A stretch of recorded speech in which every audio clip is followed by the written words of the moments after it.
Hello once again to everybody watching and listening. Welcome back to some more Mechabellum.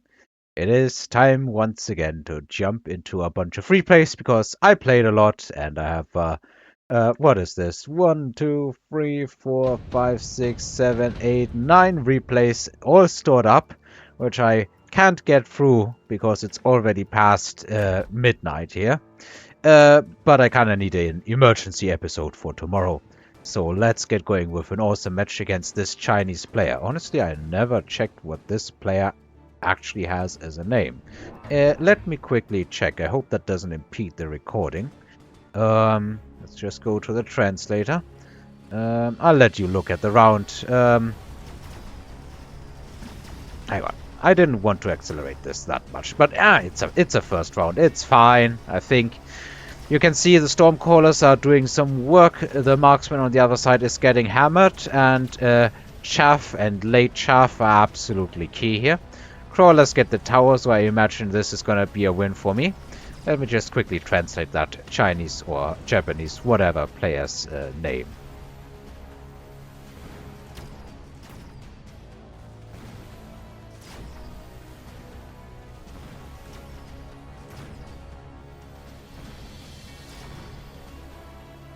So it means white feather worry-free. Let me put it to English, not to German. Yeah, white feather worry-free. I literally translated it correctly from the German translation to English that I saw in the beginning. Anyway, unit drop round. Arc lights in triplicate. That is definitely something I am very fond of if it comes up. It's rare, similar to triple crawlers and triple fangs, because usually people have chaff and it's not all that often. But it's like an instant fix your chaff clear problem button. Not that I had that much of a chaff clear problem, but anyway. My opponent is instantly hitting the missile interceptor button. Instantly, basically. Let me close the browser again. I don't like things taking resources when I'm recording, things that I don't need. Especially expensive systems such as browsers. I do level chaff here. That is, I think, a decent call for the moment. And then I just drop some extra chaff of my own. My opponent doesn't exactly have the best of chaff clear. He does have these saber tooths, which do 6 meters AoE. And of course he has the sledgehammers, but that's about all. Timing wise, let's see how it works out. Okay, the arc lights, well, not the outside one, but that is kind of clear.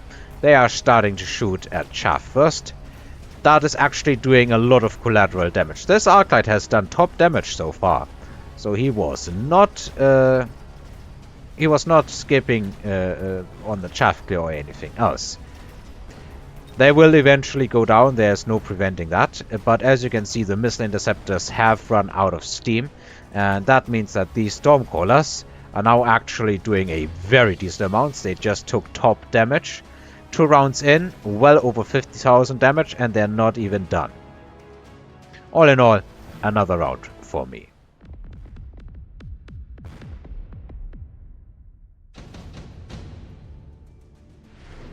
Round number 3, some items are coming up.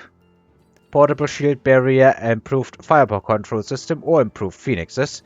Even the phoenixes here, probably not a bad call.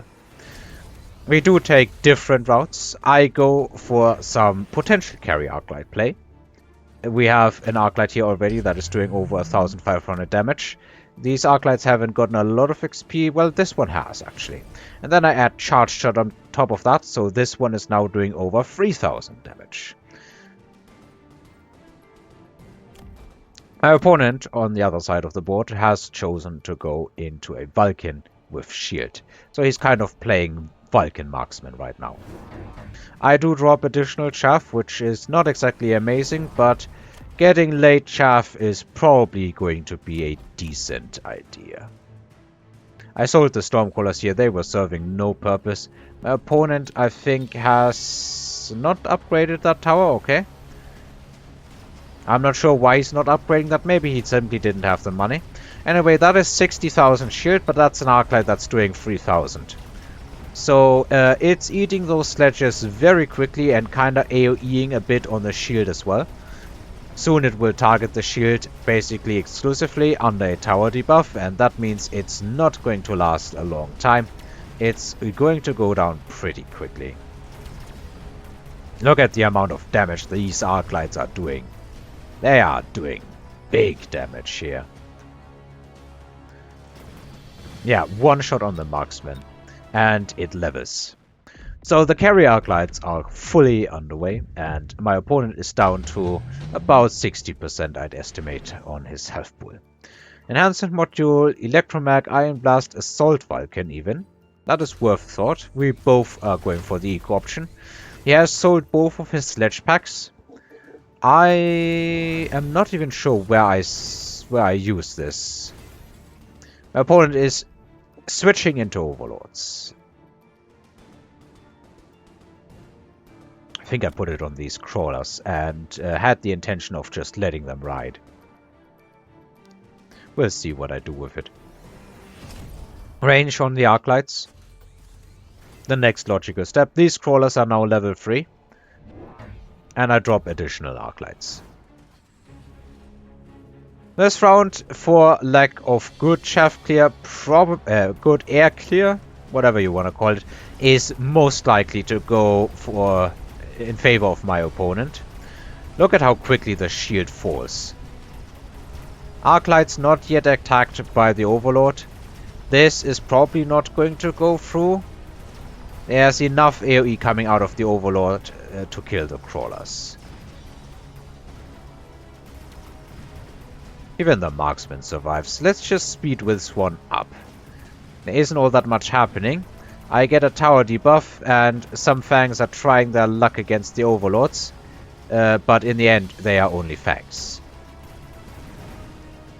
Now there's two ways to approach this now. I could switch into going for anti-air on the arc lights. I could add a unit that attacks there. We have advanced firepower control system. Even improved phoenixes again, that is definitely worth thinking about, but I was going for a bit of an experiment here. After all, I still need to experiment. Like, I'm nowhere near as trained as some of the top players. I have recently crossed the 500 wins and probably somewhere around 500 losses, I imagine. Though I'm pretty sure Is there a statistic that I overlooked? It's likely. I was debating on what to do here. And in the end, I decided to take the advanced firepower control. My opponent is going for more Overlords and Wasp production. Mothership. And he drops a Rhino in my flank. I go for the Wasp option and instantly go into aerial specialization. And I think these Wasps here got the advanced firepower control. Correct. I should have sold these crawlers. That is definitely a mistake. Though, I guess maybe it works out because level 3 crawlers, I imagine they will put some hurt on my opponent. The Wasps start eating, but they don't have much chaff clear in the front here, so they are stuck on crawlers, and the Overlord is still stuck on my crawlers, I guess. Finally, they are starting to hit the Overlord. There isn't all that many left, because the marksman has also been doing some work, but they are getting the Overlord dead. And in the end, that is what matters. However, on this side, the Wasps have all been destroyed. And that means this round is going to go heavily in favor of my opponent. Though now I know that he is 100% committed into Overlords. And that means I can kinda 100% commit into Wasps to counter them.